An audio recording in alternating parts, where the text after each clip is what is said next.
और तमाम खिलाड़ियों से पीएम नरेंद्र मोदी बात कर रहे हैं, सुनिए। धन्यवाद देना चाहता हूं जिन्होंने कोविड-19 महामारी के बावजूद हमारे खिलाड़ियों को तैयारी में कोई कमी नहीं छोड़ी, जिसके बलबूते हमारे प्रतिभावान खिलाड़ी टोक्यो पैरालंपिक्स में देश का प्रतिनिधित्व करने जा रहे हैं। माननीय प्रधानमंत्री जी, आपके निर्देश पर खेल मंत्रालय ने यह सुनिश्चित किया कि हमारे खिलाड़ियों को हर प्रकार की सुविधा मुहैया कराई जा सके, जिससे उनकी तैयारी अव्वल दर्जे की हो, वह अंतर्राष्ट्रीय स्तर पर देश का नाम रोशन कर सके। भारतीय पैरा एथलीट्स ने दुनिया भर में अंतर्राष्ट्रीय पैरा स्पोर्ट्स प्रतियोगिताओं में लगातार उत्कृष्ट प्रदर्शन किया है। आपने कई मौकों पर भारत को गौरवान्वित किया है और हर भारतीय का सिर फख्र से ऊंचा किया है। जब से हमने ग्रीष्मकालीन पैरालंपिक खेलों में भाग लेना शुरू किया, तब से भारत ने 12 पैरालंपिक पदक अर्जित किए हैं। इस बार भी जैसा आपने देखा कि पहले ओलंपिक्स में 128 कंटिंजेंट सदस्यों का कंटिंजेंट गया था, जो सबसे बड़ा था। 7 मेडल जीते, जो आज तक के सबसे बड़े थे। इसी तरह से पैरालंपिक्स में आज तक का सबसे बड़ा कंटिंजेंट 54 पैरा खिलाड़ियों का जा रहा है, जो 9 पैरा खेलों में भारत को रिप्रेजेंट करेगा। ये विभिन्न पैरा स्पोर्ट्स में भाग लेंगे, जैसा कि पैरा तीरंदाजी, para athletics, para canoeing, para power lifting, para shooting और पैरा ताइक्वांडो आदि में दुनिया को भारत का दमखम दिखाने जा रहे हैं। माननीय प्रधानमंत्री जी, मुझे आपको बताते हुए हर्ष हो रहा है कि पिछले वर्षों में पैरा एथलीट ने पैरा स्पोर्ट्स में उत्कृष्ट प्रदर्शन करते हुए राष्ट्रीय स्तर पर कई पुरस्कार अर्जित किए हैं, जिनमें 3 खेल रत्न, 7 पद्मश्री पुरस्कार, 33 अर्जुन पुरस्कार और 5 द्रोणाचार्य पुरस्कार और 4 ध्यानचंद पुरस्कार शामिल हैं। हमारे खिलाड़ियों के पुरस्कारों और उपलब्धियों की सूची सभी भारतीयों के लिए प्रेरणादायक है।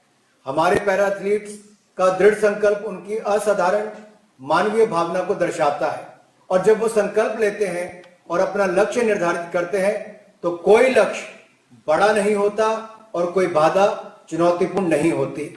माननीय प्रधानमंत्री जी, आपका खेल के प्रति अभिरुचि और खेलों को बढ़ावा देने में आपका मार्गदर्शन, आपके द्वारा खिलाड़ियों को समय समय पर दिया गया प्रोत्साहन, ये हम सबके लिए प्रेरणा स्रोत है। मैंने पिछले कल भी देखा, आपने ओलंपिक से लौटे हमारे सभी खिलाड़ियों को अपने निवास स्थान पर चाय पर बुलाया था। 2 घंटे से ज्यादा समय आपने खिलाड़ियों से बिताया। आपके जाने के बाद खिलाड़ी और भावुक थे, और खेल फेडरेशन के लोग ये कह रहे थे कि जिस देश का प्रधानमंत्री इतना समय खिलाड़ियों को, खेल संस्थाओं को देता हो, उस देश के युवा कुछ भी करने के लिए तैयार होंगे। मैं यही कहूंगा कि कोरोना महामारी की विषम परिस्थितियों के दौरान भी आपने खिलाड़ियों का मनोबल गिरने नहीं दिया, बल्कि समय समय पर आपने उनका मार्गदर्शन किया है। और आज भी आप हमारे पैरालंपिक्स के खिलाड़ियों को जाने से पहले प्रोत्साहन देने आए हैं। आपने खिलाड़ियों के लिए चीयर फॉर इंडिया कैंपेन जो लॉन्च किया, उससे पूरे देश भर में जागरूकता भी फैली, और देशवासी अपना प्यार, आशीर्वाद और शुभकामनाएं एकजुट होकर दे रहे थे।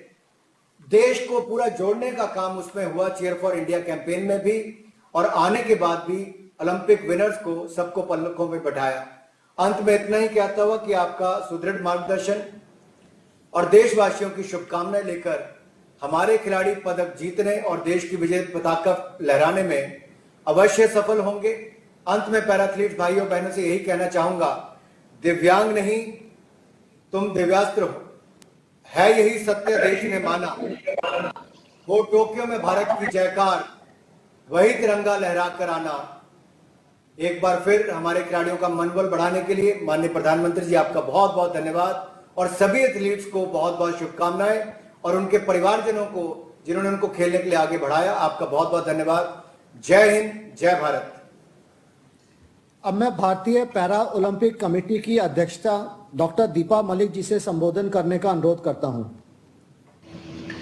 धन्यवाद रवि मित्तल जी। आदरणीय प्रधानमंत्री नरेंद्र मोदी जी, सम्मानीय मंत्रीगण श्री अनुराग ठाकुर जी, परमानिक जी, चलिए आगे